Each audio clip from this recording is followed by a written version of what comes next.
Buenos días.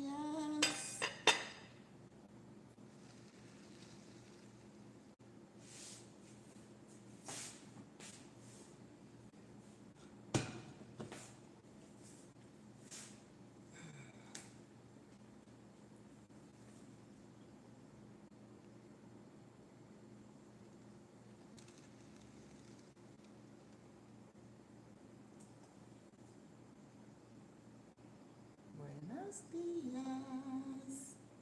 Bonjour, buongiorno. Buenos días. Good morning. Hola, familia. Yes, I am here. I don't want to say recovering from Thanksgiving. It wasn't that bad.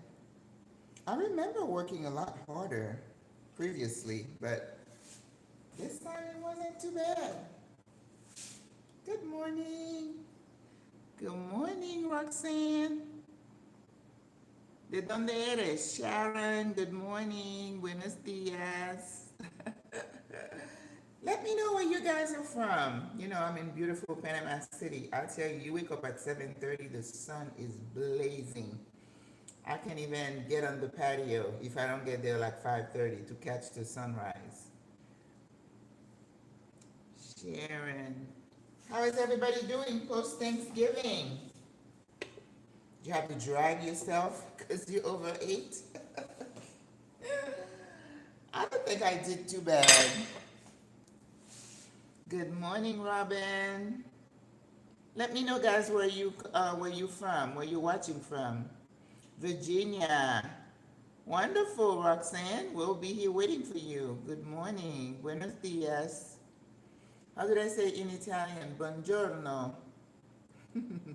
Sometimes I watch the ladies in Portugal. Now, there's another language, right? Virginia. Hola, Robin. Is it cold over there? Rhode Island. Awesome. I think I have a cousin in Rhode Island. And I have some people in Boston, not Boston, Massachusetts somewhere. I have family in the Bronx, New York, which, you know, I moved to Florida from New York. Super cold. Ew. Illinois. Oh my God. And I bet the wind is blowing. Say my name in Spanish. Okay. Germany. Wow. I don't know how they say good morning in German, but good morning. Muy fría. Oh my goodness. That is hot. Good morning, Lucifer. Ooh, okay. Wendy, yes. Do you know I have not been to Chicago? I don't understand how I missed that, but I still need to make a trip. I used to listen to this radio station, Moody Bible Institute or whatever, and then they used to have a conference in February in Illinois. I used to love to, you know, entertaining the thought I might attend, but I'm like, a conference in Chicago in February? I don't think so. I don't think so. Russia. Okay. You know, I am going to ask someone to be a moderator because there are a lot of people here I don't know. All right, guys. Thank you so much for joining. Oh, 47 of you. That's lovely. I am so happy you guys tune in. This is post-Thanksgiving, and of course, good morning, Serene. Calling in from Manchester, England. I've been to Manchester, and I went to that famous Indian restaurant thing that this cab driver took me to. Everything was so good, but there was so much of it. I don't remember what it's called now. Can't wait to visit Panama. Switzerland. Hola, wonderful. But anyway, you guys, you know, in the US, they celebrate Thanksgiving. I'm in Panama. They do not celebrate Thanksgiving as a people, as a country, but there are a lot of Americans. So they celebrate Thanksgiving. We celebrated Thanksgiving. I called it Friendsgiving because it was, for me, it was a matter of, it wasn't about the history of Thanksgiving. It was more about getting together. Nice to meet you too. Tunisia. Wow. Indonesia. I have my friend, Kate from Indonesia, and I want to visit maybe next year or the year after. Chicago, yeah, that lake and oh yeah. I think I would make sure I go in the summer after the snow has melted. I don't want to do it in February. Ugh. But anyway, but in Panama, we were able to find turkey. They have frozen buttable turkey, so turkey was not an issue. Green beans we could find. They have Brussels sprouts, which I didn't cook. Lots of potatoes. Of course, I cook rice because I'm Caribbean. I made plantains or tostones, and I did a veggie dish of asparagus and green beans. I didn't do casserole because I don't think I could find cream of mushroom soup. Even, I could go to like 10 different stores to find it. And I was like, I don't have it. But anyway, um, so turkey, you cook it the same way. I couldn't brine the turkey because I don't have a dish deep enough to put the turkey in. So that was not really something that I wanted to do. But I seasoned it and I did the herb butter. And I think I mentioned that in a short video that I did and put the butter under the skin. So it was really good. And then when I was getting ready to put it in the oven, I put some white wine. So it was good. So we had fun. I hope you guys had some turkey. And if you're not into turkey, that's fine.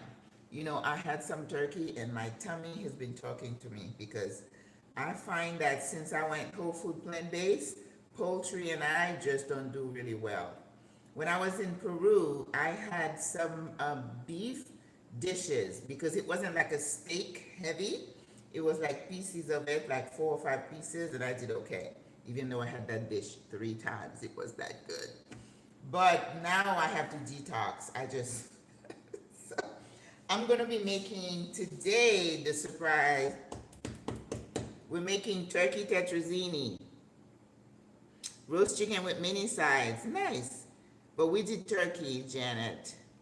Are you sure it was beef? In Peru, yes, it was. The beef is really good.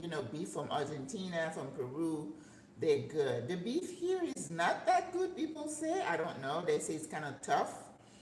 My only experience with the beef here, I ordered a beef steak. They had like a really thin sliced beef that they serve with breakfast. And for me, it was really tough. But I'm like, mm-mm.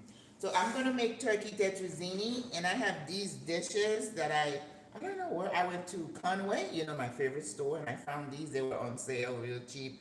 So I'm planning on doing one, but I think I might end up doing two. So this is leftover turkey, whatever I could scrape off the bone, and some wings and thighs. So if I have enough, maybe I'll do two. But I'm gonna gift them to some friends because I don't want to eat any more turkey. I like when my tummy feels good. And I had some little potatoes, so we're gonna roast those. So I think we're gonna do that. Turkey tetrazzini is a dish that you can do with turkey leftovers and some pasta. You could use any kind of pasta. Some people use egg noodles, some people use spaghetti type pasta. And then you can put like green peas and mushroom, lots of mushroom, and you make it into like a thick sauce. Now, I don't have cream of mushroom soup, so we're gonna have mushroom and we're gonna make some kind of a thick gravy and then fold the turkey in, and then we add some cheese. So I have leftover, I only have a little bit of cheddar left and one piece of, because it's all about using leftovers, right? One piece of mozzarella, and then I have a bag that I haven't used of Parmesan cheese. So that's gonna be good. That is the plan for the day. So as a side, I thought I would make we're gonna make some roasted potatoes. And in terms of greens, I have some some broccoli. We could do that because, you know, you want to have some contrast. The tetrazzini is going to be kind of whitish, and I like to pop colors on my plate, so we're going to do some broccoli, and I also have some cauliflower, so that's going to work. And green beans. Uh-huh. Okay. All right. So, let us get started. So guys, in terms of our chat today, I thought we could talk about, I think I'm going to borrow Barack Obama's book title called The Audacity of Hope, right? Because what I'm thinking is, you know, when it comes to having the end of the year and you're thinking of the upcoming year, people do have New Year's resolution. I'm never a fan of New Year's resolution because I believe that you should have a resolution for your life. And it doesn't have to be, you don't have to wait till, you know, the end of the year to do that. Let's see. Okay. So let's make our herb oil. We're going to toss the potatoes in it. Let me turn the oven on. And then we're going to roast those potatoes.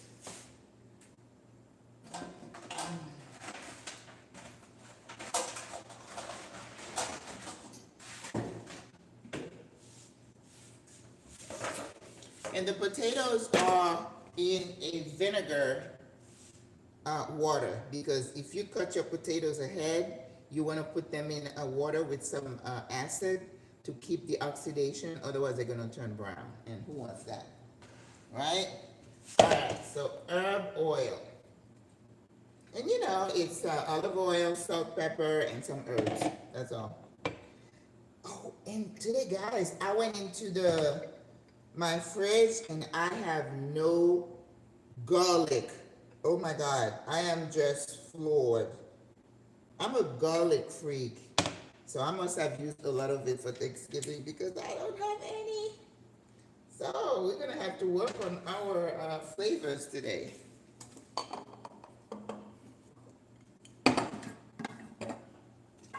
All right, I used lots of nutmeg for this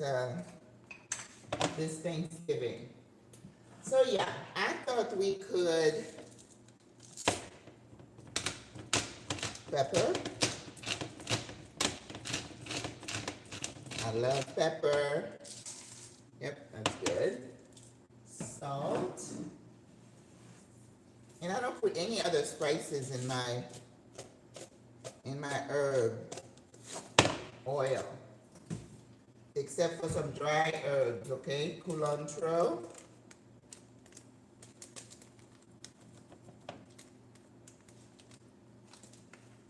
Oregano. Oregano is so good. So yeah, I'm thinking that we don't need to wait for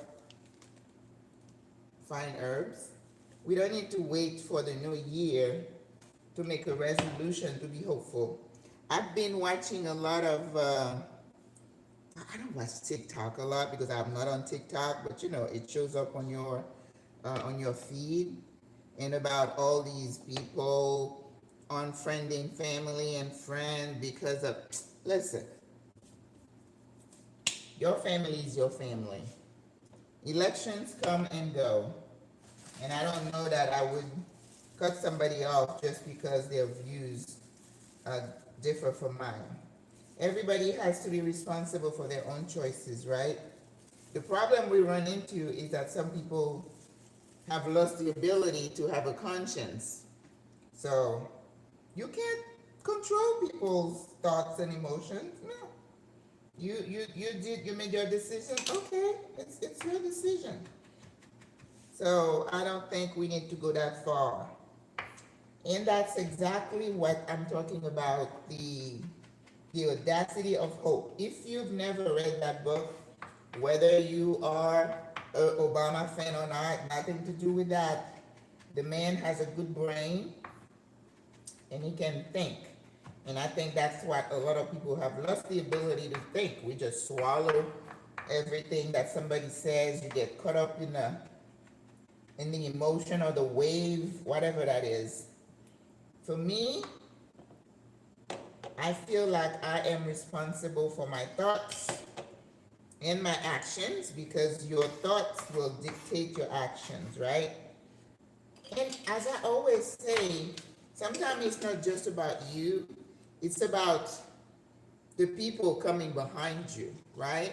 Because your decisions are going to affect the next generation. And that's why people don't think about when they make those huge decisions.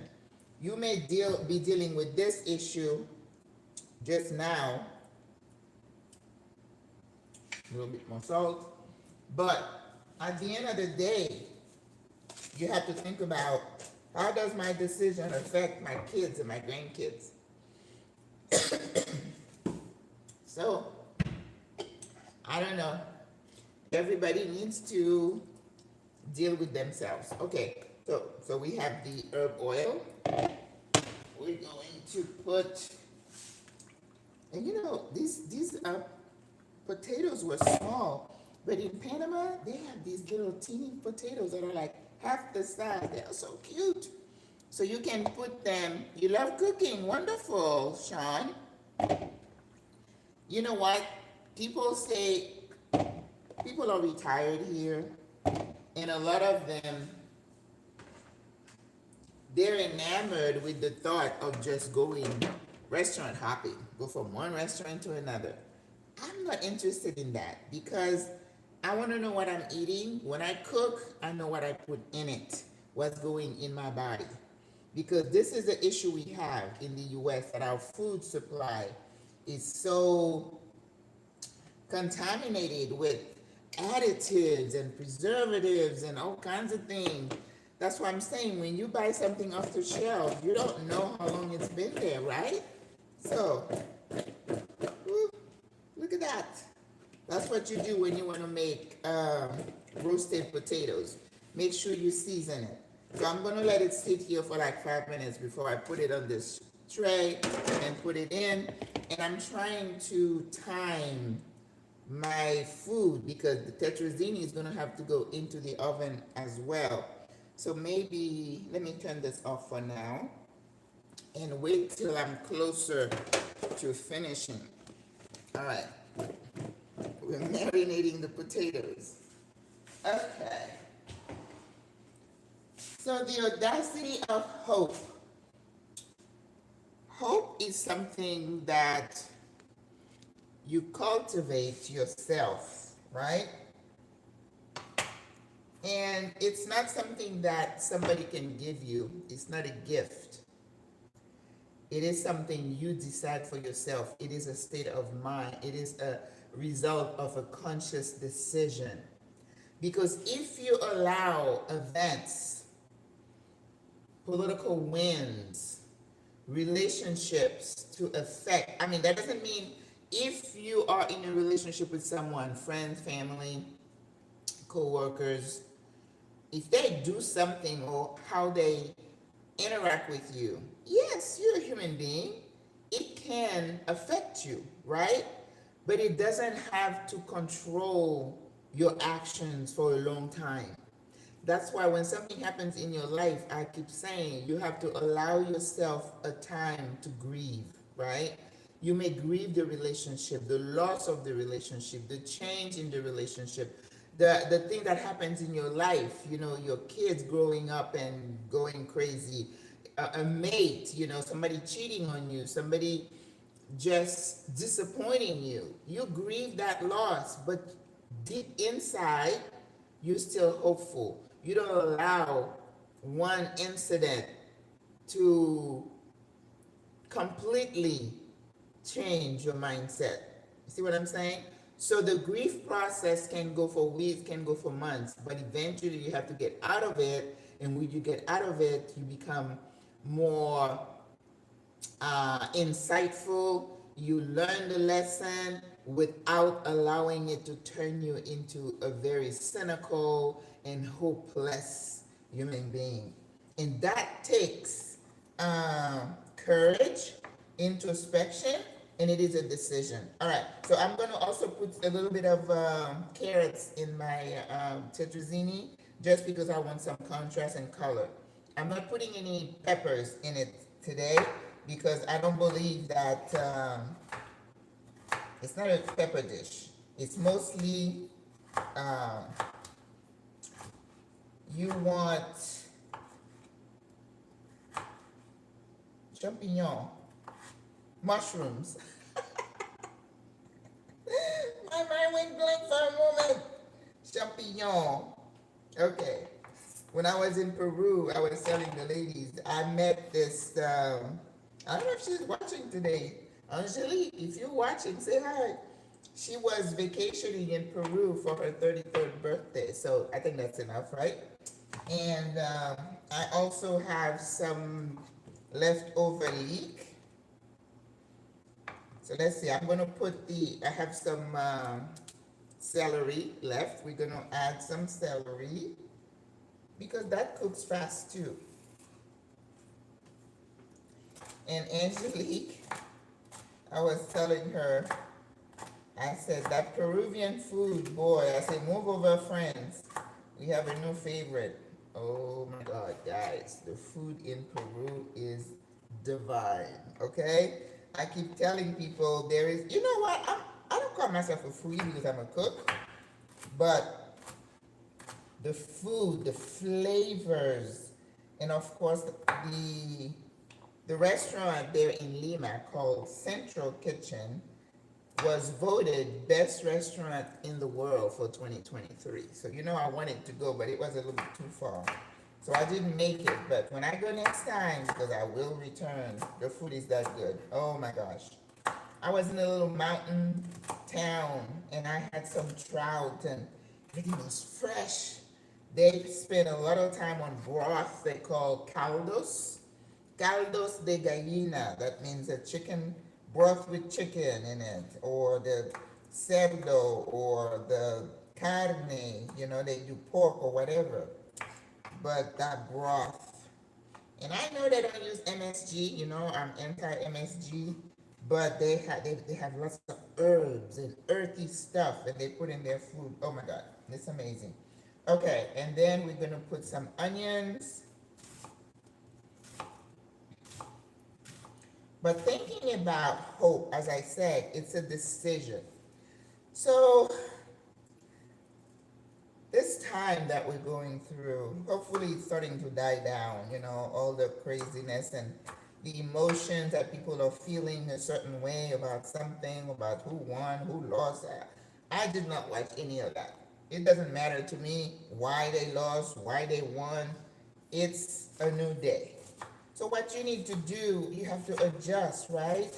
It's not the end of the world. It's not gloom and doom. We don't know what's going to happen. And I know some people will say, well, yes, it is. Well, how do you know that? You don't know that. Only God knows the future. So I choose to remain hopeful. And that's working on me, not on anybody else. Because the only person you can change is you, right? You've heard me say a lot that, like Chuck Swindoll says, life is 20% what happens to you, 80% how you react to it. So you have to determine, you have to set your mind on the positive. Because I remember when I used to go to church a lot, there was a song that says, count your blessings, name them one by one, right? If you start counting your blessings, you're going to minimize all the negatives. And I know sometimes it feels like, some people, sometimes a whole group of people appear to have the shorter end of the stick. And that's our reality every day. But you know what keeps us not just in survival mode, but thriving, is that sense of hope. That it doesn't matter what you do to me, it doesn't matter what you throw at me, I will stand firm. I choose to be hopeful. And when you choose to be hopeful, all these positive thoughts and hormones flowing through your body is protective. It protects you from disease, from depression, from anxiety, from all this stuff. You got to work on yourself and not just depend on popping pills here and there just to numb your emotions.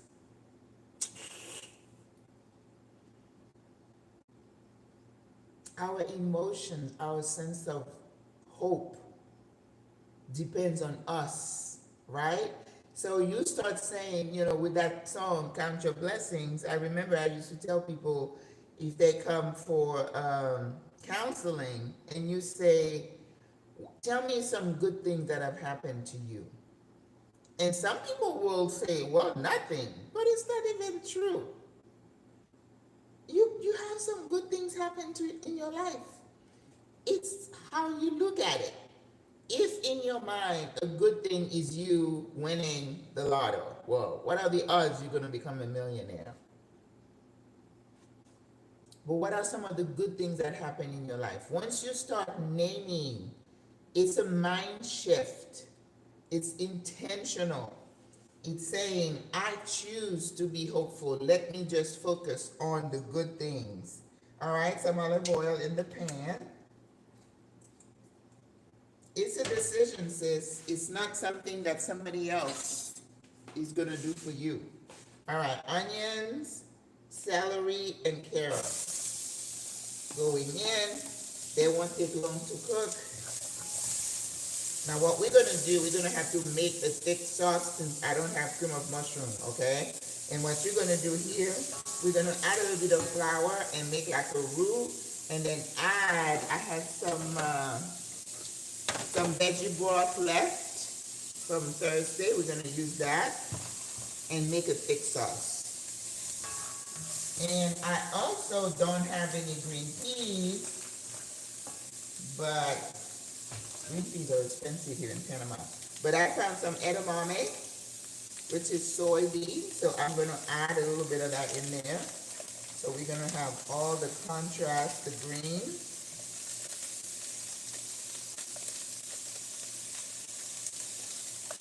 And when the sauce is almost done, I have that leek. I'm going to add that in there. Just because I don't want everything to be overcooked. Alright. Oh, and we also have to cook the pasta really quick.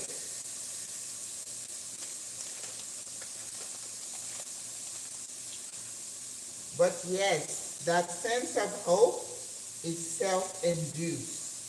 And sometimes you have to just start developing some new habits, right? So I used to say, okay, your assignment is for the next 7 days. You're going to wake up and you're going to write down 10 things that you are grateful for in your life. Practice that. I'm healthy. I have a job. You know how the kids would say, I thank God that I have food on my plate, clothes on my back. That is something to be thankful for, isn't it? Because not everybody is that, lucky. All right, so I have my, also my champignon, my mushrooms. So, and we try to keep everything about this size, okay? Now, because we know the mushroom is going to cook really fast, so I'm going to add them towards the end.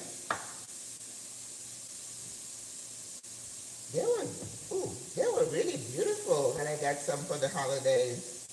I made a veggie dish with the mushroom and the grape tomatoes. It was really nice. And then I did a herb, like a dressing. Really good. All right. So here I have a whole habanero. Remember, it's just for the skin, for for the taste. It's whole, and then I'm gonna take it out. Okay. Don't be afraid. It's not gonna be hot. All right. I'm gonna season this, and then I'm gonna add the flour to start making our sauce. So adobo, it's got salt in it, so we always careful how much of that we use. Um, one of these days, I'm gonna put the cinnamon in the dish instead of the paprika. Oh my God. Because they look the same. Alrighty. I have a little bit of cayenne, and I'm just gonna put a little bit, not a lot.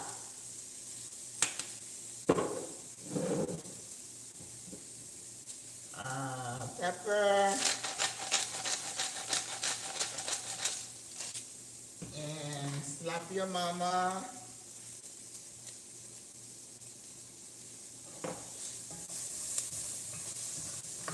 All right. All right. So I'm gonna put a little bit of flour.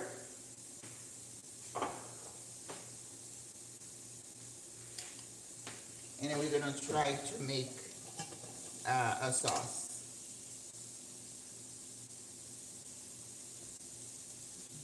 Like 1 tablespoon. That should be plenty. And my friend who was here for Thanksgiving, she's from Pennsylvania, I think. And you know, you have the turkey, you have the giblets and stuff in there. Giblet, I don't know. You know, I struggle with that word.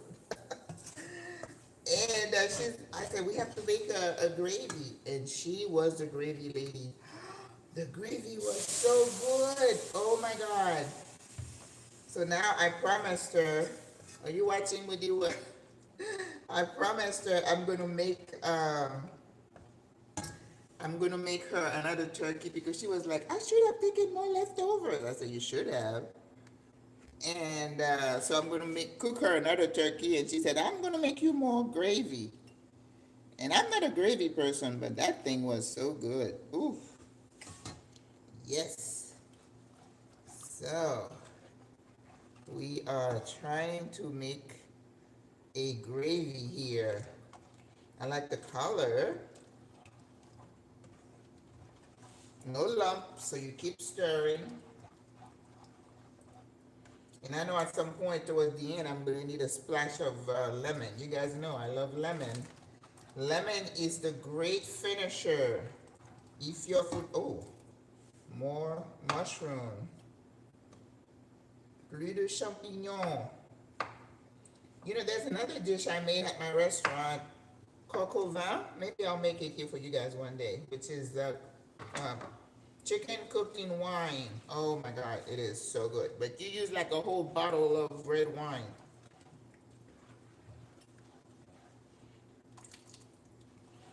We need it to be a little bit thicker. Ooh, let me get the cook the noodles really quick.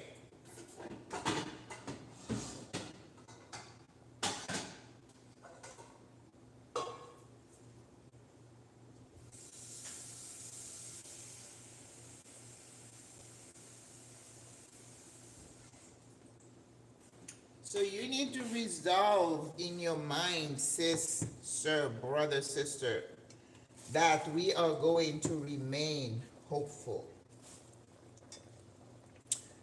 I keep saying throughout history, people have gone through a lot of difficult things, right? But, ooh, look at this, you guys. Look how beautiful that is. Oh, yeah. So now, I am going to see what it tastes like.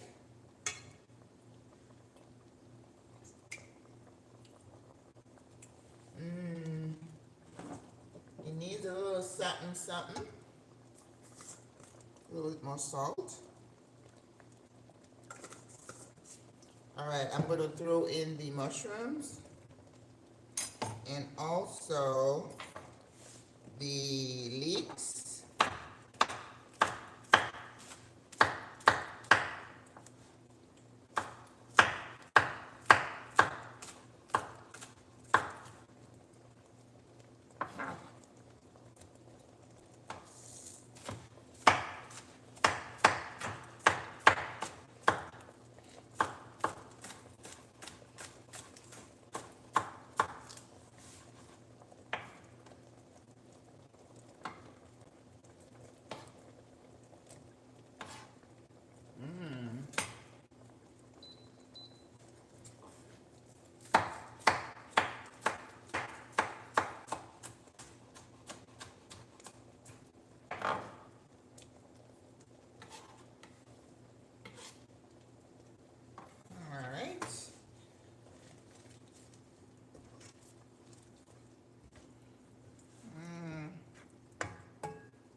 maybe that would be good for one.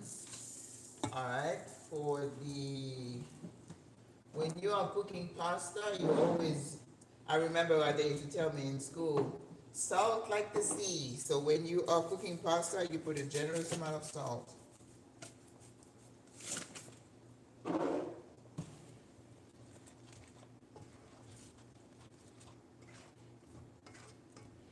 So I think I like the consistency, right? So I'm gonna turn the heat really low. So let's do one last taste. Maybe I need to put my acid in now. Oh yeah. Oh yes. Always squeeze some fresh lemon juice to finish. Or you could use lime. Not vinegar at this point, okay? Not the same. Oh my gosh, that looks so pretty. Mm-hmm. Here we go. All right. So we're gonna wait for the pasta to cook. Once the pasta is cooked, we're gonna fold it in here, put them in the so now I think I can go ahead and get the potatoes in. Yes.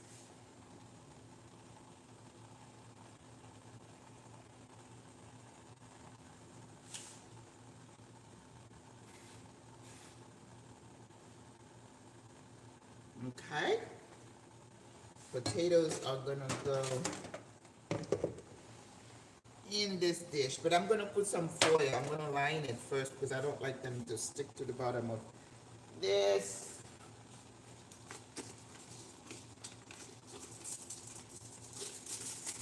I found some cheap foil. I think I need to go to Discovery Center or Price Smart and get one of those big old, you know, thing of foil. Okay. Uh, and the thing is with your potatoes, I'm not gonna use all the potatoes,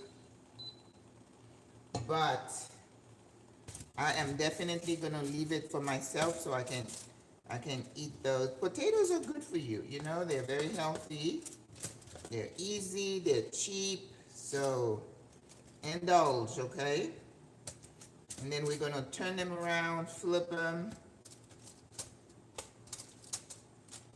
I remember at the restaurant, I used to make home fries in the morning for breakfast. I'm still thinking it would be nice to have like a little restaurant like that here, but I was talking to the ladies on Thanksgiving and I'm like, I used to be so tired, I bump people's cars and I'm like, oh, I don't think I want to go through that again because that is a lot of work. Okay, so the potatoes go in. Let's put it at the bottom. And yep. So now we're going to. I'm gonna cut the my side. Now broccoli here in Panama is not cheap. Okay, you'll never get a whole. I usually never get a whole bunch ahead of broccoli like you do the cauliflower. So they usually, I don't know why they do that. They break the crowns and then they wrap them individually. And that's usually like something like that, you could pay $2 easy. So these are not, I don't think they make them here. They may have to import them. Maybe that's why. So we're just gonna blanch some, why is it sideways?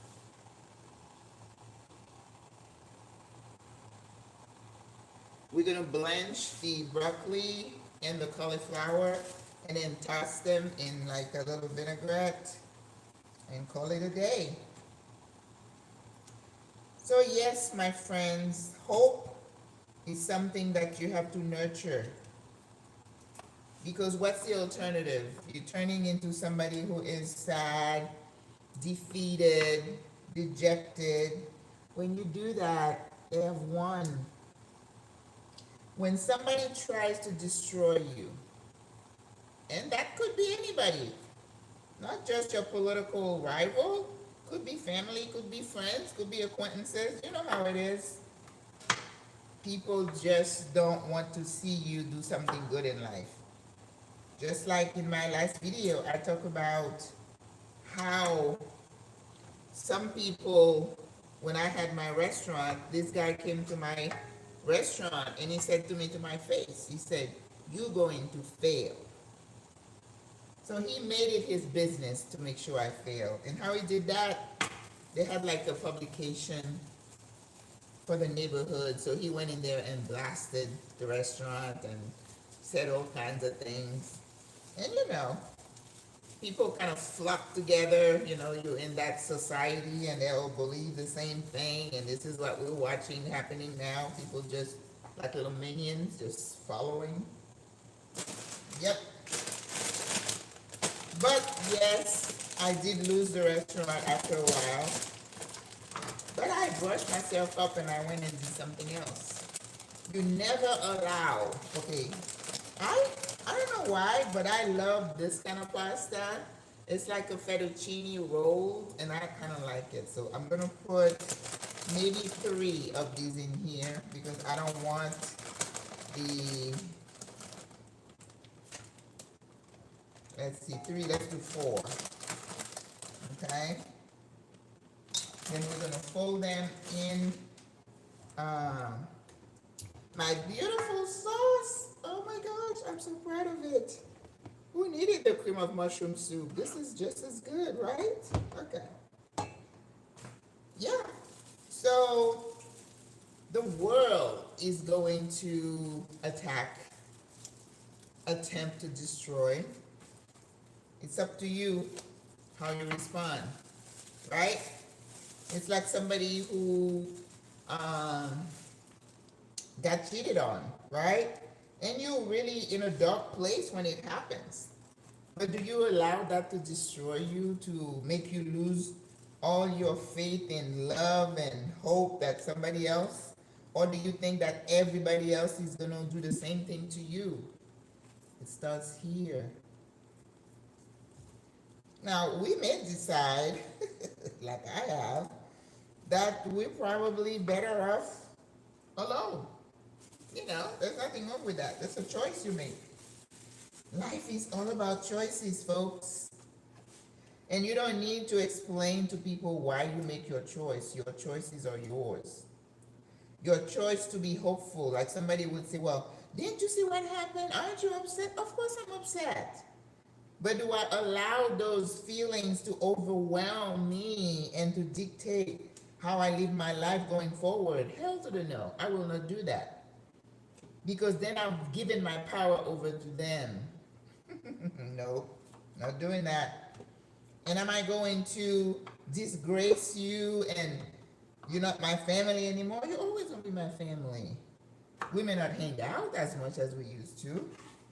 We may not have certain conversations, right? But you're still my family. You can't disown your family. I don't know that you can. Now, if somebody is really toxic, I am all for distancing yourself. But you know, if that person needed some help later on, be the bigger person. You still lend a hand, right? I keep thinking this week, I was going through some things and I keep thinking that there's a verse in the Bible that says, and I tell people that, well, maybe I think it. Do not mess with God's anointed, right?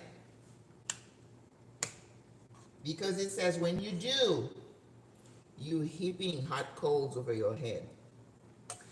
And I tell people sometimes when things are happening in your life, and you're like, oh my God, I can't believe all this is happening. What have I done? What have I done to deserve this? Do an inventory. What have you been up to? Have you been messing with someone's joy and peace? Have you gone out of your way to make someone look bad, to do bad things? You know, I have come to a place where I don't believe in karma anymore. Because I say there are so many people karma should come after, but she or he does it. It's not my business. It's not my job. But when things are happening, even in my life, I have to do an inventory, go back and say, okay, have I been right with God? Have I messed with somebody else's peace and livelihood? Make sure you are clear. Make sure your conscience is clear. Because sometimes, yeah, things happen.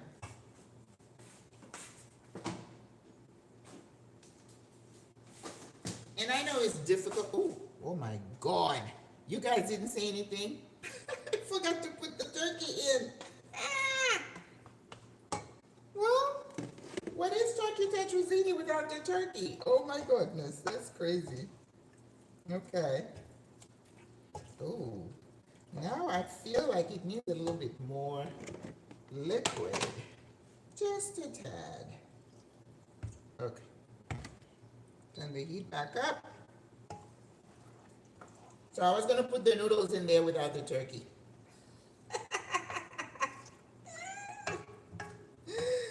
Oh, Maggie, you're so crazy. Okay. All right. Oh, that looks better now. Turkey, tetrazzini, turkey. My grandpa prank called ESPN. Good morning, Maggie. Latonya, you're here. Good morning. Maggie, instead of a full restaurant, have you thought of doing twice a month dinner party dates? You can exercise your creativity.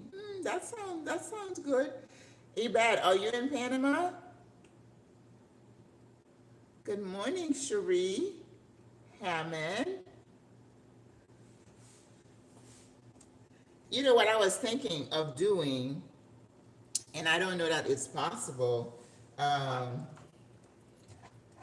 you know how they do the pop-ups, and then you just go and you do like I think that's the idea you're talking about. Doing the pop-up, the twice a month. Yeah, I'm. Some of the ladies in my group are thinking of we should have like cooking classes. But I think there's a big trend in Panama now. People are like, I have a chef cooking for me. They're having people cook their meals. And then I'm thinking, does that mean they pre-cook and then package it and then you just pop it in the microwave? Mm, that wouldn't work for me. I like fresh. Plus, I can cook my own food. I don't need somebody to. Okay, I'm putting the pasta in, you guys. Yeah. And that's why I'm not really impressed with restaurant hopping and going here. It's like, oh, we've been to a really beautiful restaurant. You do your sis. Because as I said, I know how these restaurants function. I know what happens in the back of the house. And not for me. Oh my gosh, look at that. But now I wish I had that. Okay, I think what I need to do right now, I need to have a little bit more thickening sauce. So we're going to make some.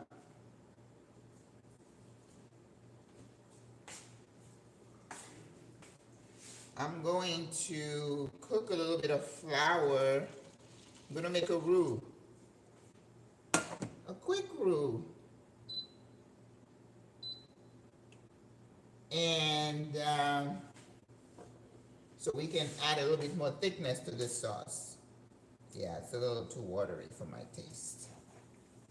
Yeah, so I was thinking of doing the breakfast because I found a place where they have multiple stalls and they have some empty ones. And it's open from like 6 a.m. to like 2 p.m., which is what my cafe was those hours. And then Monday, Friday, maybe you could do a Sunday morning. People can come and have some brunch. When I say brunch, still breakfast stuff. We wouldn't be doing steak and chicken, any of that. But anyway, I just don't want to work too hard. I'm retired, you guys, so I don't want to feel my life. So I'm using some butter this time. This New Zealand butter is a game changer. I love it here. They have, what's that Irish butter again? Kerrygold? But I think the 1 pound is like $12. Oh my God. This one's about 8.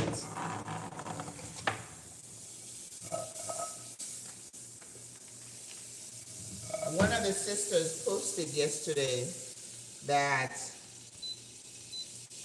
she went to one of those places and there was a pack of berries, or was it cherries? It was like $12. Yes. If you want certain things in Panama, it's gonna cost you. So I'm more of the understanding that if it's not available, I don't need it. So I try to go around it, which is what I'm doing now because I don't have cream of mushroom soup. So I'm making a roux. I'm going to add the veggie broth, season it a little bit, and then throw it in here. This is what a good cook does. You find a way to correct things, right? And you're never unfazed. The only thing that's always challenged me, not always because I don't do a lot of salt anymore, but people used to say, oh, if you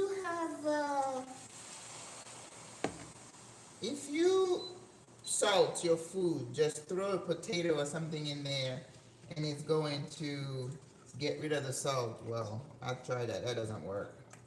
So that's why I always say go easy on your salt. You can always add. You can never take away, right? All right. I'm going to...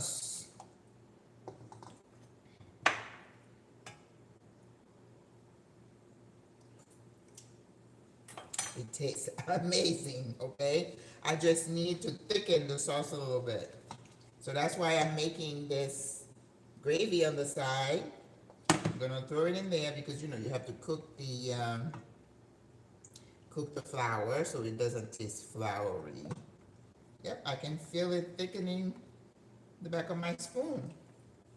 All right, but I'm gonna put a little bit of pepper. A little bit of slap your mama. Gotta season, you know that. Okay. I think I'm gonna go ahead and take that habanero pepper out. The danger you have with the habanero, you have to keep an eye on it because if it breaks, then you get all that heat and you're gonna mess it up for your guests because not everybody is into.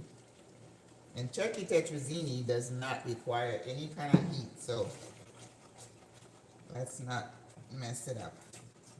Alrighty. Perfecto. Alright. It's ready. I'm gonna put it in here. Turn the heat up a little bit. And just like that, we fixed it. But those of you in the Northeast, use your cream of mushroom soup to get your consistency and you're good. Alright.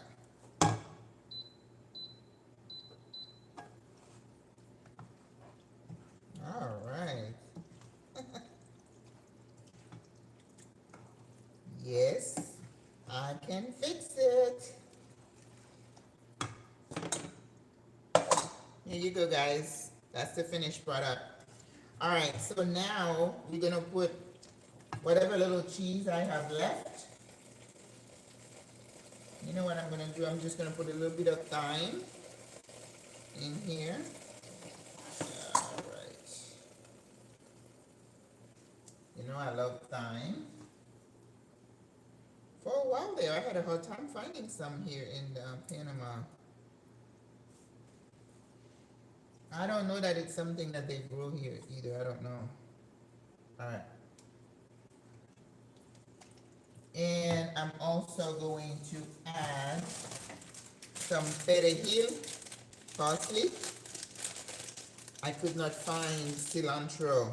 I mean, I don't ever get it how I am in a Central American country and I have a hard time finding cilantro. I'm trying to figure that one out. I have not been able to yet. Because that should be abundant here, but it's more abundant in Mexico, I think, than in Panama. What you find in Panama is culantro. Oh my gosh. Because you know we make our national dish that we made here, the sancocho. Yeah, culantro. Yes, you always find culantro. All right, so you could have a little bit of parsley, whatever parsley you have. That's your garnish. And I have the Parmesan I'm going to top it with. But this one I have a little bit of cheddar left. Because the tetrazzini should be creamy and cheesy, right? And I still have the bones from the carcass of the turkey that I'm going to cut and turn into a soup. You know, put some vegetables and just throw those bones in there. All right? And I have a piece of mozzarella left, so I'm going to grate that in there. You know, you could use any kind of cheese that you like. I used to love Gouda cheese when I was at the restaurant. I love that Gouda. I don't think this is where you would use goat cheese, all right? Don't be too adventurous. Because you talk about tetrazzini, it's like I think I just glanced at the recipe. It could be that I'm missing something, I don't know, but to me, it was just a matter of using, oh, that looks so good now. The consistency is perfect. I think I already put some acid in there. So, we're going to put that in a baking dish.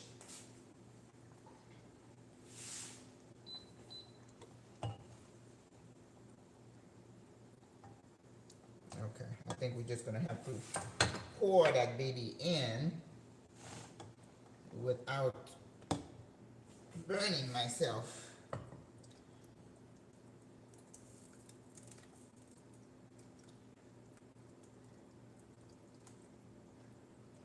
Alright, so we do one.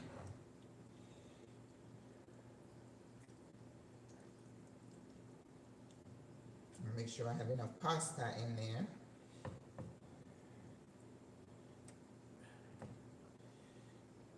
Oops.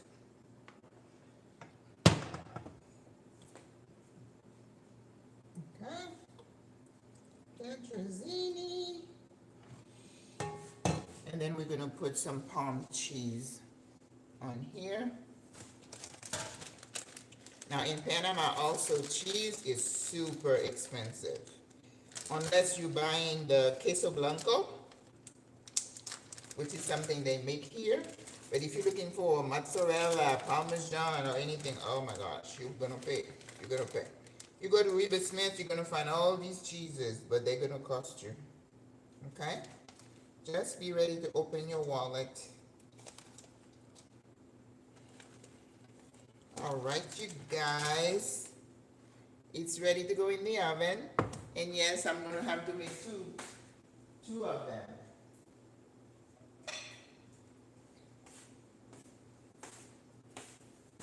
Sorry, I gotta take a picture for my channel. All right, we're gonna put that in.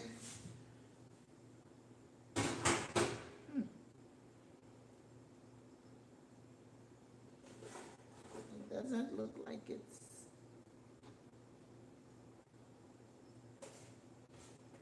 Oh, the oven wasn't feeling hot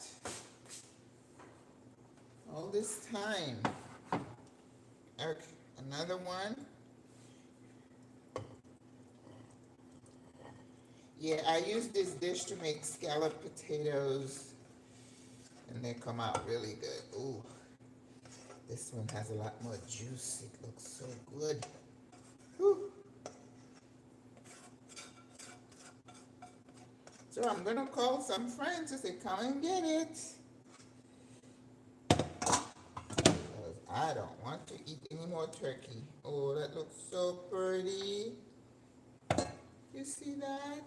Oh, one more picture. All right, more palm cheese.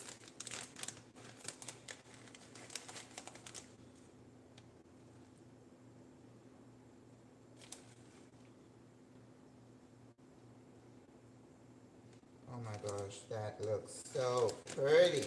Okay.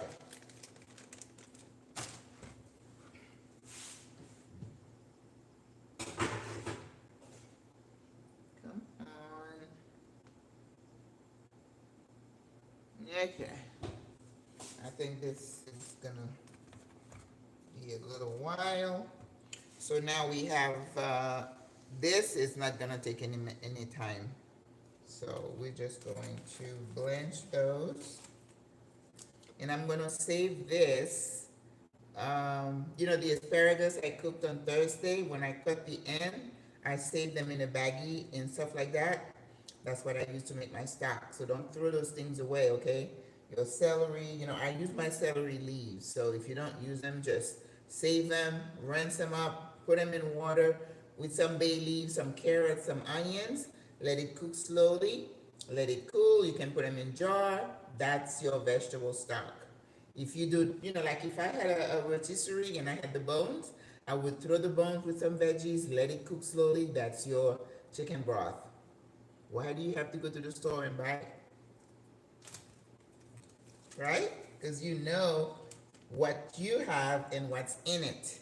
And if you buy this broth in the whatever container, it's got preservatives because it has to be carried from wherever they made it in the truck for so many days and then on the shelves. Think. And this is what's killing us, all the preservatives and the additives and the things they put in your food to improve the taste. You don't need that. I was reading, there is that Maggie cube, my namesake. Unfortunately, I don't claim. But I remember growing up, we used a lot of Maggie in our food. And I look at all these shows, they would say, oh, bouillon here, Maggie here. And then I'm like, don't put that stuff in your food. It's killing you. You don't need all that MSG, monosodium glutamate. It's connected to cancer. And people who love grilled meat, you're putting barbecue. When you put meat and you expose it to that high temperature, it changes the composition of the meat. And it creates some kind of a cancer-producing agent. You can have barbecue, but have it once in a while. But you know how our people love barbecue. Every time we meet, every holiday, it's a barbecue. Step back a little, sis. You don't need all that stuff in your body. No bueno. And I keep saying too, don't wait until you get a diagnosis to change your diet in your life. Yesterday I was at the gym, then I went for a walk. Once you fall off a little bit, then you have to go back and, and reset. Like I said, right now, I'm not going to have any turkey. I need to cleanse because I stepped away from my regular eating program. So I have to go back because I'm a woman of a certain age. I don't have time and I don't have backups. Okay? All right, let's answer some question while this stuff is cooking. Because,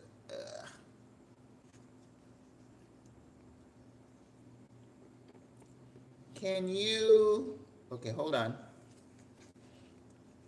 Now, there we go. Can you get a pot and grow cilantro? I guess I could, but if I can just get it for $1 a pack, what?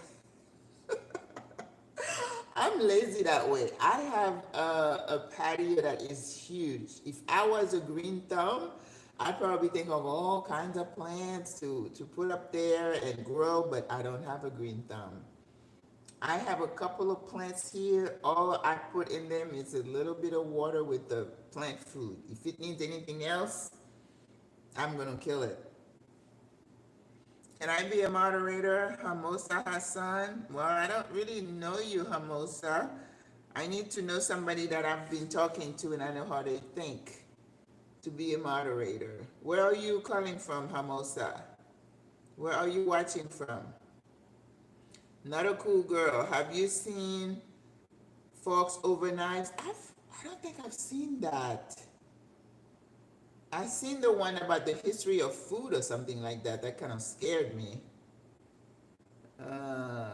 Okay, Brisbane, I don't know what you're saying. Long live you from Morocco. I don't know what that means. Se ve delicioso. Gracias. But what I was talking about, hope you guys, I really hope that as we close out this year, that you are going to um, decide that you're going to embrace hope. Because if we lose hope, what do we have left? What happens to our kids, to our grandkids, to our families, to our generation or the generation coming after us? Hope is a decision that you make to live your life. You know, life is never going to be easy without challenges, you know? And I think that's one of the things that we forget, that we are not promised an easy life. So when the challenges come, we should have expected it. And one of the things that I say is that once you get over one challenge and you're like, whew, thank you, Lord. Well, listen, sometimes you don't even have time to rest when the next one comes in. Whew. So you have to always be on the ready. And that's why you have to nurture yourself in terms of how healthy you are physically, mentally, your relationship, what you read, what you allow into your space. And I was talking to the ladies about that at dinner around Thanksgiving. I talk about a lot of times people become radicalized because when you're in a situation where everything appears hopeless, right? Some things are happening that are totally against what you believe in. The temptation is to go way to the other side. And that's why extremism is never a good thing, because it's like you either go totally right or totally left. I'm a centrist. I like to stay in the middle because there are, like somebody said, there are good and bad on both sides, right? So you can't just focus on one ideology. What about the opposite view? And what we have lost is the ability to look at the situation and say, I see good on both sides, maybe over here, and be able to dialogue and decide in a rational way, which is a gift that we've been given as humans, that we can look at a situation and see both sides and then decide without having to vilify, anyone. I don't have to agree with you on everything, but that doesn't mean I wish you harm. That doesn't mean I wish you were dead. No, that's extremism. That's an extreme view. But if you keep feeding that kind of stuff in, you keep watching the same thing, you watch the same channels, you watch the same TV programs, and you just feeding your mind. As I said to the ladies, I say, you're opening the doors to something to get a hold of you. And without you being aware, you've been radicalized and you only see this view, and then you're willing to die for that. I like to be in the middle. I like to be able to do this. That's me. And it has served me well. And when you do that, you realize, as I said, I'm not responsible for your view over here. I'm not responsible for your view over here. I'm in the middle trying to maneuver it. And to me, that's how I live my life. So I want you guys to get back your ability to think for yourself and not just swallow everything somebody says or this group said. Because I watch a lot of different things. That's why you listen to different kind of music. You watch different channels. You don't just stick to just one ideology. That's when you get radicalized again. So when I meet people who are just rigid on this side, I'm like, I'm moving on. Because that person has lost the ability to be rational, to acknowledge me or my views. And if you just dismiss me as a person, I'm moving on. I'm moving on. I am not wasting my breath or my time with you. It's like, no, you're not worth it. I'm moving on. Okay? And it's a big world out there. You choose your battle. You choose what you can do to make a difference in whatever little small sphere of influence that you have. We don't need to be Gandhi. We don't need to be Martin Luther King. Thank God for those. But we can just be a change agent in our own little space. And I have to get okay with that. It's like I don't need to go out there and save the world. I can only influence my little area, and that's good enough for me. Folks Overnight is a really great documentary about whole food plant-based versus standard. Oh, that's good. You know, I don't have Netflix or any of those subscriptions, so I'll see. Maybe I can find it on YouTube. YouTube is free, as for me, right? Wonderful. Well, you know, whole food plant-based, um, it's got its drawbacks sometimes because if you're not careful about what you're missing in your diet in terms of protein intake, because you know animal protein is still the best source of protein. So now I eat fish. I love fish. Get plenty of omega-3. I have to make sure I take my vitamin B12 pill. I'm not very good at taking it every day, but I try. But definitely eliminating processed food, I think, is the best thing anybody can do. Sodas, sugar, all that stuff. Stay away. That doesn't mean I don't ever have sugar. I have like some little brown sugar here. I have it maybe 2 or 3 times a week in my coffee. I'm still working on drinking unsweetened coffee. I'm not there yet. I can have unsweetened tea, but I can't have unsweetened coffee. But I'm working on it. We have really good coffee here in Panama. Yes, very good coffee. And I love green tea, black tea. Now that I'm postmenopausal, sometimes I can go without having, you know, if I have green black tea, I'm okay. And the next day, it keeps me up all night. So I don't know. What is that? Oh, okay. Alrighty. So now we are going to, let me see where we are here. Ooh. Wow. That is very hot now. Okay. We're going to just steam these veggies. And then we should be done.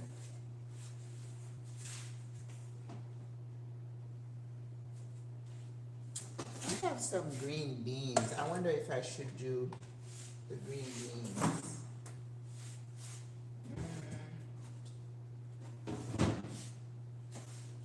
Might be good. Then I was surprised. Look at that. This is 84 cents. That's cheap here in Panama. What else is cheap in terms of veggies? You know, onions, spinach is not something you see a lot. You're gonna have to look for it. Let's see.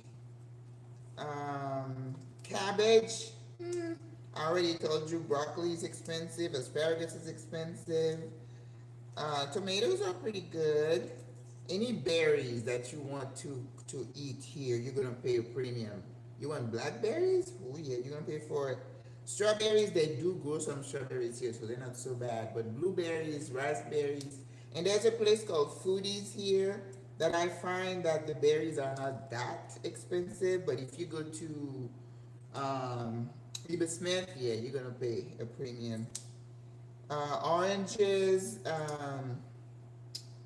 what's the other one that they have a lot of it here? Mandarin, very cheap. Of course, pineapple. Woo! Panamanian pineapple, I'm telling you, there's something about that. It's so good, so yummy. All right, so I'm gonna use a little bit of that just so we can plate, and that should be good. Let's rinse and get ready.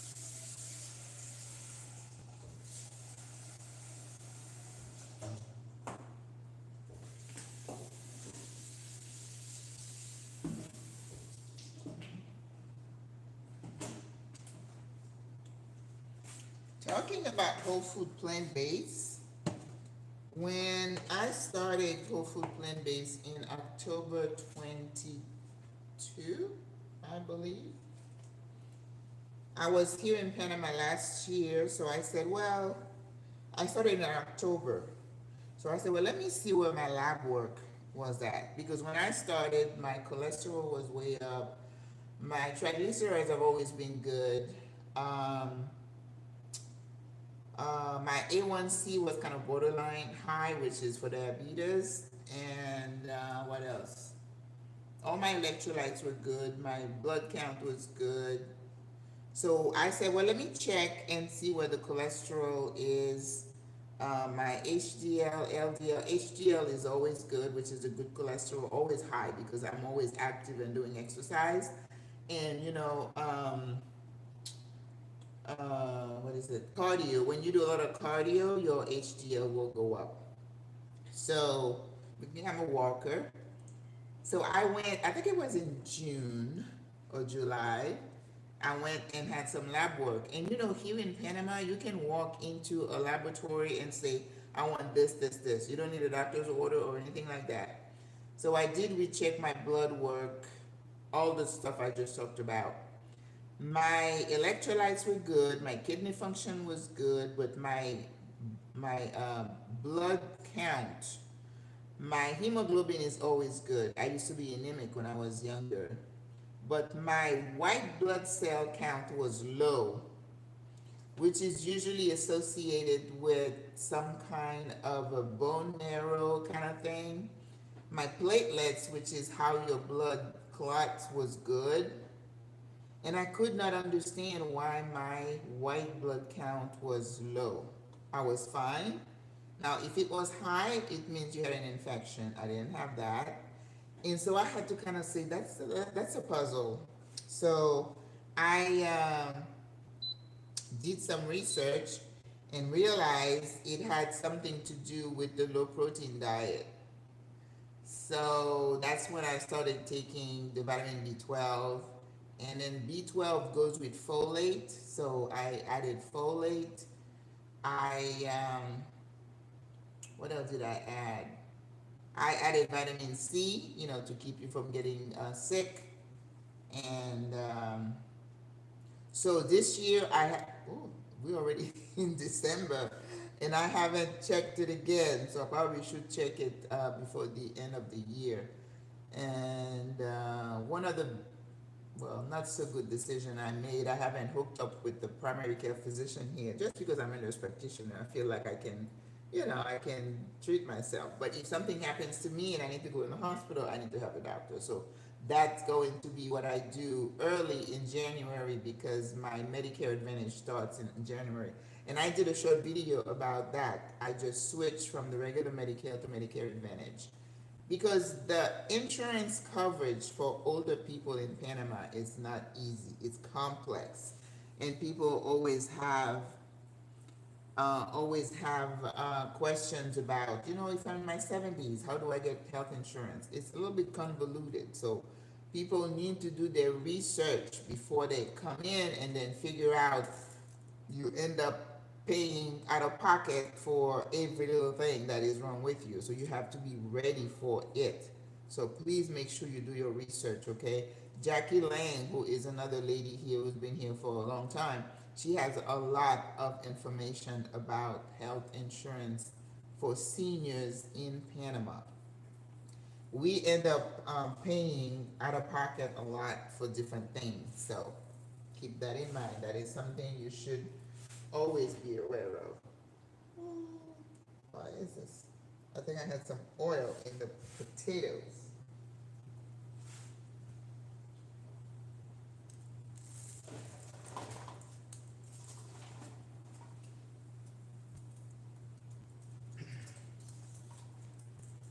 Okay, I need.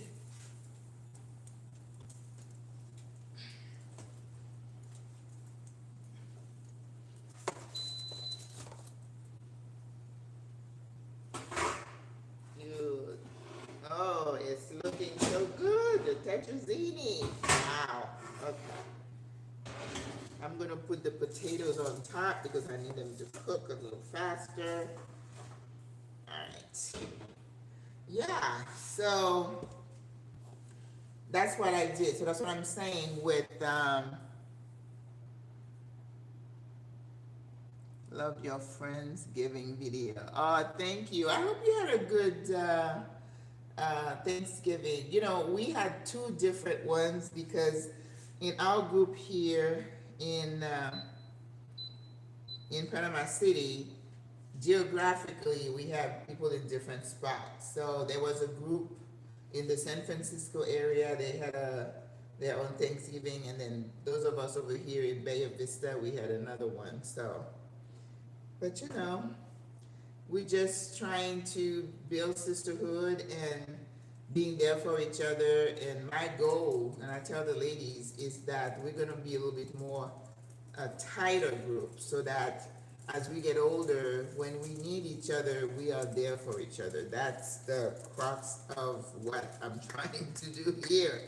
And I said, you know, if I can't do it here, I'll do it somewhere else. Hello, Korea. Are you in Korea? South Korea? That's on my list to visit. Kamsahamnida. I just watched a video from Bruno Mars with one of the girls.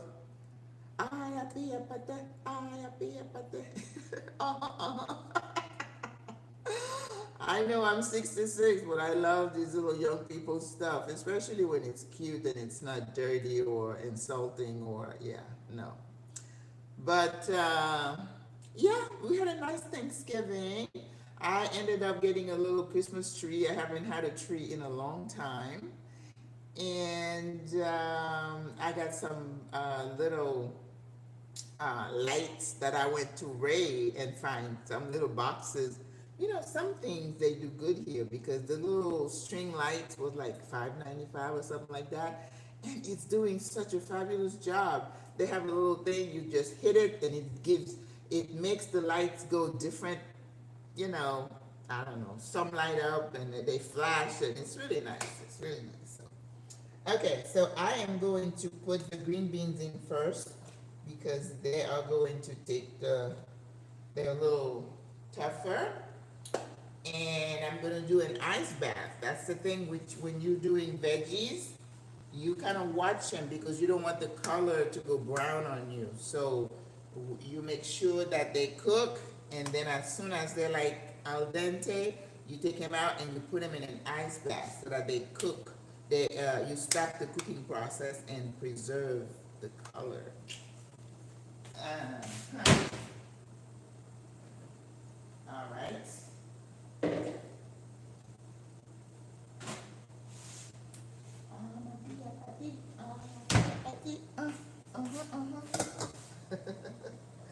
I love that little song. Bruno Mars is making some more millions.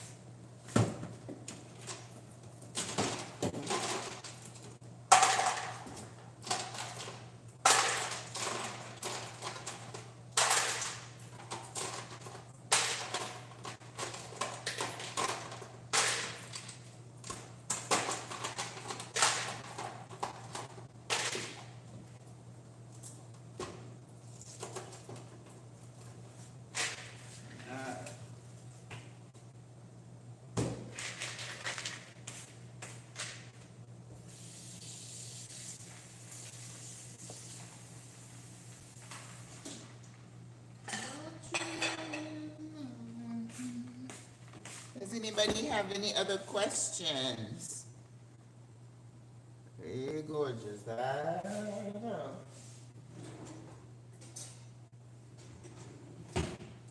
I look high and low for some ice. You know the little thing you use to pick up the ice or to put it in your glass or whatever. Couldn't find that anywhere here, so I ended up with this clunky thing, but I can use it for different things. So that's the way I am here. If I can't find one thing, I go to the next. Any other questions, you guys, in beautiful Panama? Okay, so now we finished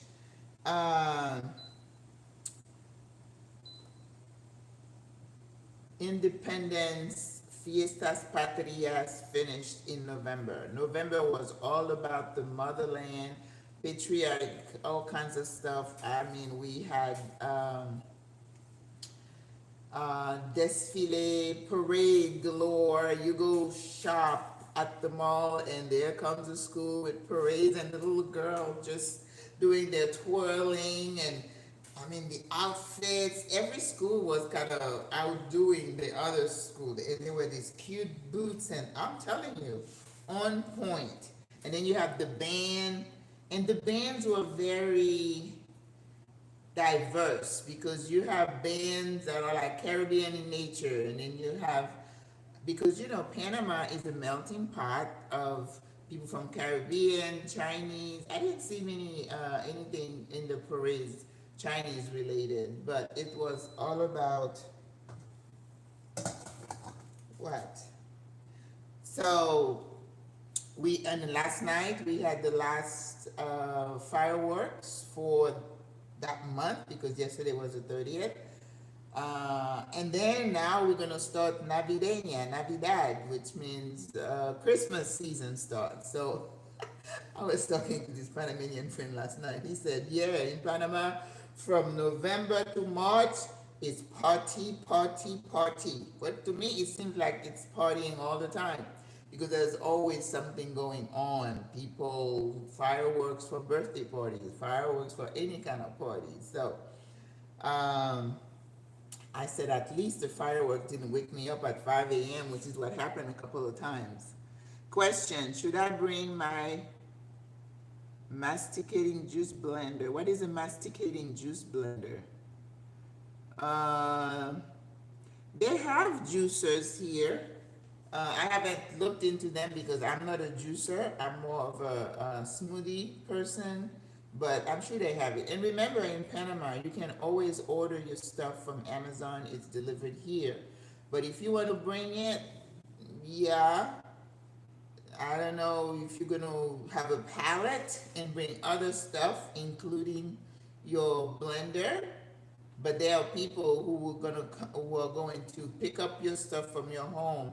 People bring furniture, their books, their artwork, and knickknacks and things that they're attached to. I mean, you pay for it, but yes, you can get it here. I didn't bring any of that stuff. Do they do short-term apartment rental in the city? In the city, there is a rule that says you cannot do a rental for less than 45 days, right? So if it's less than 45 days in the city, not outside the city, you should do Airbnb. So when somebody say, I'm coming here for 3 months, you might find someone to do a lease, a short-term lease, but it's not going to be like an owner.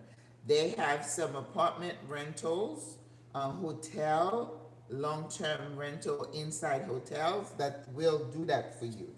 But in terms of, okay, so I'm going to take the green beans out, put them in the water bath, okay?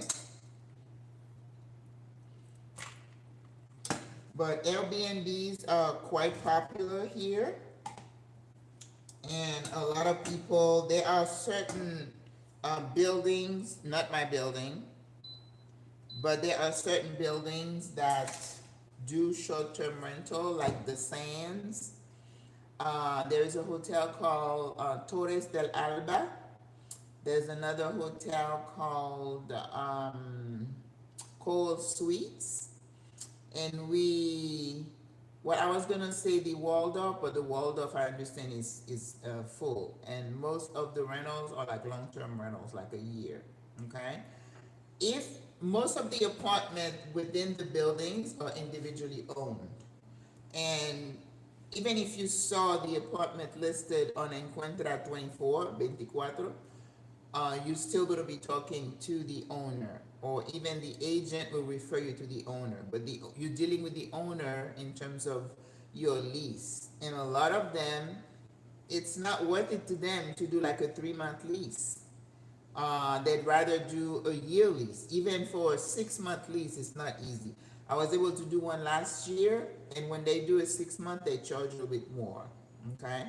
Because they'd rather know that they're gonna get someone paying monthly for 12 months instead of 6 months, okay? But you can, like I said, those apartment hotels, you can find 3 months lease with them. Oh yeah. Ooh. I can put my face in front of the oven and get a nice facial. Ah. Maggie, did you just bring clothes? I just brought clothes. And I bought 3 suitcases, and I regretted bringing that many. I didn't need 3 suitcases, especially I'm in the city. Even if I go out every day, I don't need 5 changes of clothes, right?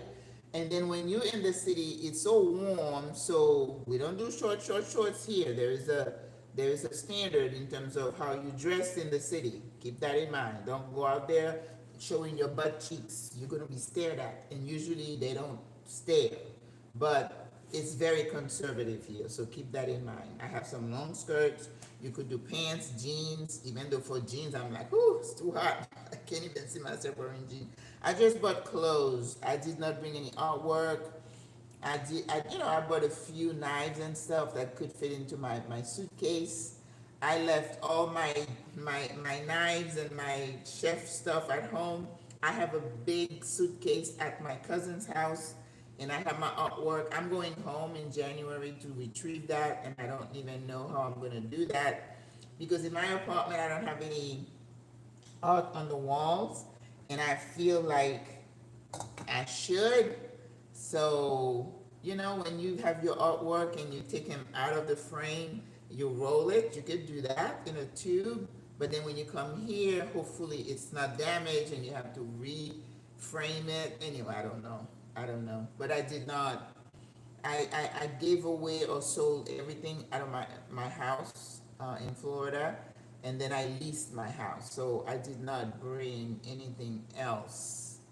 I had my kids' pictures, stuff like that, but I did not bring, I came here, my apartment is furnished. I did buy a blender, a Ninja. I don't like it. Somebody said I need to get they told me another brand, because I don't think it blends very well. Because from the restaurant, I had a commercial grade type of blender, so nothing else can compare. But a lot of people have had their stuff shipped. You can do a pallet, they call it, and then they charge you. So you're gonna have to see how important is it to you, or you're willing to pay. Some people bought their furniture. I have a friend here. I mean, she came from Miami something, and she brought all her furniture. When you walk in there, you know that those furnitures are not from here. Because even though people can make furniture for you, it's not going to look like what you had at home. But again, it's a personal decision. What are doing? Where did you stay when you arrived? I did a 3-week Airbnb on the water, oceanfront. It was very reasonable. Now, remember, you guys, January to May is like heavy season in Panama. That's when they have a lot of snowbirds and people visiting. So the real estate and the Airbnb prices tend to go up a little bit. So people who come like from June all the way to December, you get a better rate in terms of your Airbnb. But then people are like, well, it's rainy season. Is it gonna rain every day? No, it doesn't rain every day. And a lot of people have done videos about the rainy season. And It's like if you lived in Seattle or in London, you just adjust your life to, um, oh, okay, I think we're ready. You just adjust your life to the environment. All right, we don't want our veggies to be overcooked. Oh, yes. I like them to have a little bite. So I'm taking the, you see, you do that so you don't lose the bright color of your veggies. So you have to be paying attention and not be yapping like me. So I did a 3 week, because remember, I had been coming to Panama for the last 4 years, right? So I knew the way of the land and I knew what I wanted. So I knew I needed some time to find an apartment. So I booked an Airbnb for 3 weeks. And then during that time, I contacted the real estate person I had been in contact with before, that I was introduced to before. And I said, this is what I want. And because I had been here, I knew kind of the areas. I knew I didn't want to be in the interior like Boquete or in the mountains. So when you do your scouting, this is where, look, looks so good. Oh my God. That is gonna be a gift to somebody. Let me leave this one for a little bit because my potatoes are getting.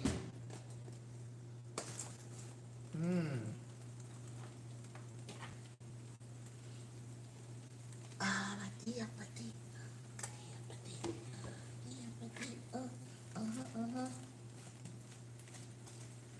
All right. I'm gonna turn the potatoes and then let them for like 5 minutes. You know, I have an electric stove and I'm not sure how it boils. It would be a good idea to broil these potatoes. They're cooked, but just to give them that golden. I love the herbs on them.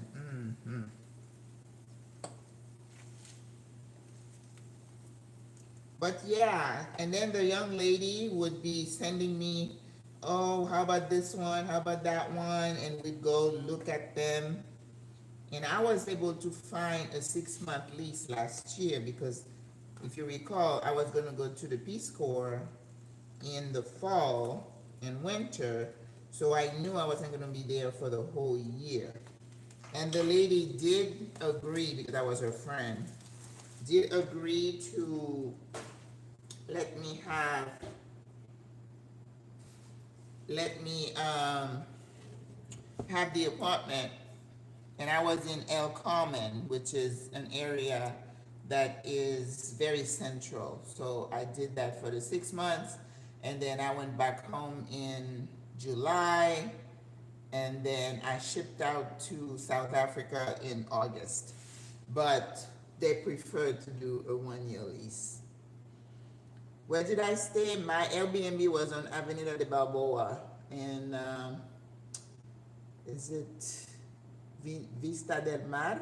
I think it was called, but it's right on the ocean. I remember watching, I remember getting out of there, so like, oh my God, this is life. You see the boat, you see the canal, and I was like, oh, I don't think I can afford, an apartment like that. So, but when I came back last November, I was able to find an oceanfront one. Is it like Florida when it just rains for a little time and stop? You know, this is the question people ask all the time. Even when I was talking to my friend last night, he said, I compare the rainy season to Florida. When I moved to Florida in 1988 from New York, I had to get used to those heavy, sudden downpours in the afternoon. And then when you drive through it a mile down the road, it's sunny. I can't say that it's the same pattern here. Rainy season starts in like February or January. Oh, is it? No. Dry season is December through May. So from May through like now is considered rainy season. Typically, people say it will rain in the afternoon. Get all your stuff done during the day, and then you'll be fine. Well, some mornings I wake up here and it's raining, it's storming. I don't know if it has to do with climate change, but the patterns are not so regular, right? It's not it's only in the afternoon. And sometimes it rains for like an hour, sometimes it rains for like a few minutes. We've had some days where it rains all day, but that's more the exception rather than the rule, okay? And what you need to understand is that you in the tropics, I mean, I was in Peru and they tell me the same thing. Sometimes it rains all day and it's gray all day. You just adjust. So most of us, yeah, we'll try to get our stuff done in the morning. But if you have an appointment and it rains, you grab your umbrella, call the Uber, and call it a day, right? What I caution people to do is those people who come here want to rent a car and go travel throughout the country. During rainy season, it could be dangerous. Some of the roads flood, and you don't want to be driving in a new country. You don't know the roads. You see that? That's thunder, and you hear it? So it's starting in the afternoon. Like yesterday, it was a monsoon. It rained for like an hour. And then I got out and I was able to go and watch a concert and that kind of thing. So you just don't let the rain stop you. And for me, I have braids. I don't worry about my hair. So when I'm out and it rains, I'm like, I'm so hot. Bring it on. And then in your bag, you always have an umbrella. Some people have raincoat. You just don't let it stop you. So please don't let the rain stop you from coming to visit Panama or be worried about it. Now, certain areas seems to be getting a lot more rain. In the mountains of Boquete, they have Hola, Jewel, they have a lot more rain. And last year was really dry during the rainy season. This year we've had a lot of rains and a lot of flooding. People have lost their homes, their belongings, everything is soaked. Part of roads have collapsed. We have some little mudslides. So be careful, okay? Be careful. Yeah, that was thunder. So now it's probably going to rain for a little bit. How long? So if you're a person of a certain age, you try to be in your house around this time so that you don't have to get out in the rain, because it doesn't make sense for you to be walking, even if you get in an Uber, if the roads are flooded, they can't get through, and people have gotten sick wading through dirty water. You don't know what's in the water. Keep yourself safe and stay in your house, okay? Hello, hi, Jewel. Oh no, what, the thunder? Oh, come on. I remember being in Manchester, UK. Every day it rained. Everybody was wearing their boots and we just kept it moving. Okay, I forgot. I missed that question there. Oh, here. I'm not close to retirement yet, but I want to stay for 6 months. You can. Do you know if after 6 months you can leave Panama, then come right back? Yes, because your visa as a visitor is good for 6 months. You just go and then come back again, and it starts the clock. Oh yeah, and people who live in like Costa Rica, when we go to Bocas del Toro, sometimes you find people there enjoying themselves. They're doing what we call a border run. You just go to a country, like people here could just say, let me go to Colombia for a week or two. You go to Colombia and you come right back in, you get another 6 months. People in Costa Rica come to Panama and they renew their visas. Yep. The flooding is, yes, the flooding in Panama City, we have certain areas that are prone to some flood. Like I have a hospital close to me, and they'll show pictures of the rain being up to the door of a car. What do you do with that? In some places, like in El Congrejo, they have some streets that are prone to flooding. It's because of the infrastructure of the country is still a little bit fragile. Chiriquí, where Boquete is, this year they've had a lot of rain. And Alto Boquete in certain areas have flooded, trees have fallen down, little bridges have collapsed, and the president was there yesterday trying to promise some help. So yeah, mudslides and that's happening here in Panama. And again, I think it's a mixture of climate change and you know how much time do you have to wait between in order to start the 6 months over? I'm not sure, but I don't think they say you have to stay out for a month or two. I don't think there's a rule that says that you could just go to Colombia for a week and come back. Yeah. But what you don't want to do is to keep doing that over and over, because in the system, they're going to see you did that 3 times. They're probably going to ask you, why are you doing that? Do you want to just become a resident and not have to worry about that? Can you cross the border and come right back? I wouldn't say on the same day. I would say at least stay for a few days wherever you're going if you're doing a border run. But like I said, don't do 6 months here, border run, 6 months, border run, 6 months. They're gonna say, you either want to be a resident or have a digital nomad visa or something else, okay? Because I think someone said the immigration is starting to kind of, crack down on that. Yeah, you could do a 30-day. I think that's perfect. Yep. All right, guys, it's time to plate. We've been chatting for a while.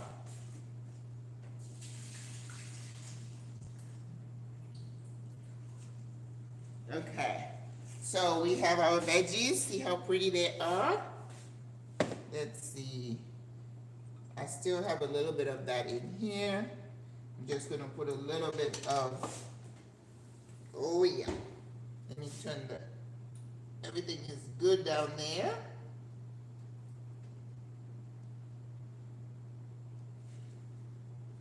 Okay.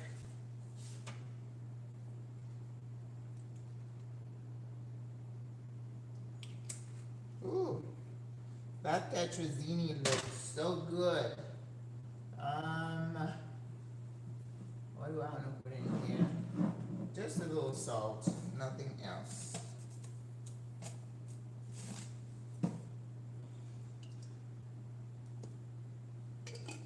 And with this, I'm just going to put a little bit of, because it's going into the veggies, a little bit of red wine vinegar. That's why I don't buy salad dressing in the store. I just make my own. Olive oil, red wine vinegar, salt, pepper, those little herbs, and you're good. That's all you need. Natural, you guys. If you don't learn anything from me, think about keep everything natural. Know what's going in your body. Know. And the only way to know is to do it yourself. Woo-hoo-hoo. Perfecto. Okay. All right. We're gonna plate. Now, Drew, you came late. This is turkey tetrazzini with the side of roasted potatoes, herb potatoes. So I ended up making 2 dishes of the turkey tetrazzini, which is the turkey, a nice sauce, some carrots, leeks, mushroom, lots of mushroom. Okay.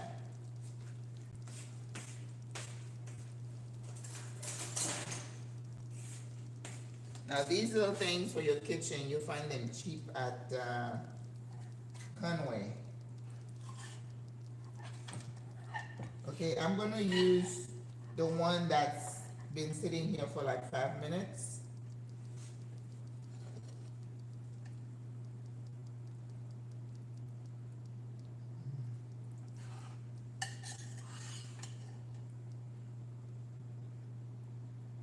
I don't know if I'm gonna be able to resist not eating some of this. What the?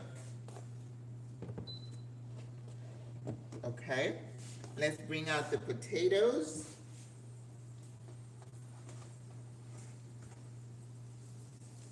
Herb roasted potatoes. Ooh, yum, yum.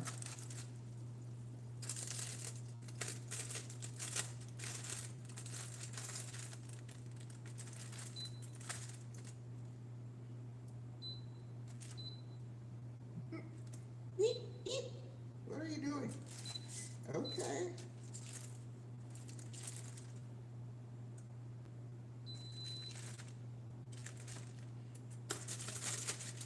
Now, ideally, you let those potatoes sit there for like 5 minutes so they don't stick like mine are sticking.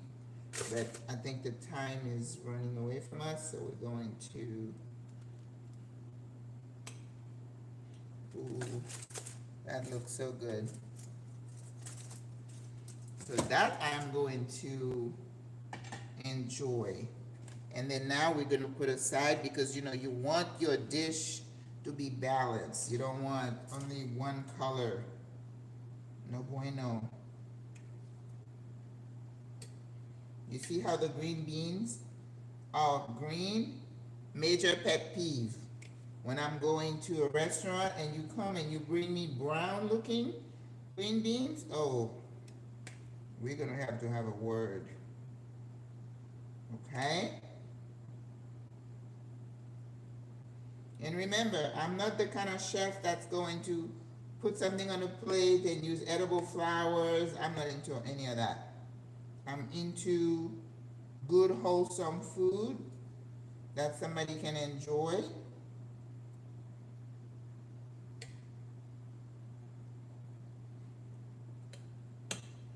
Everything is looking yummy and beautiful and healthy.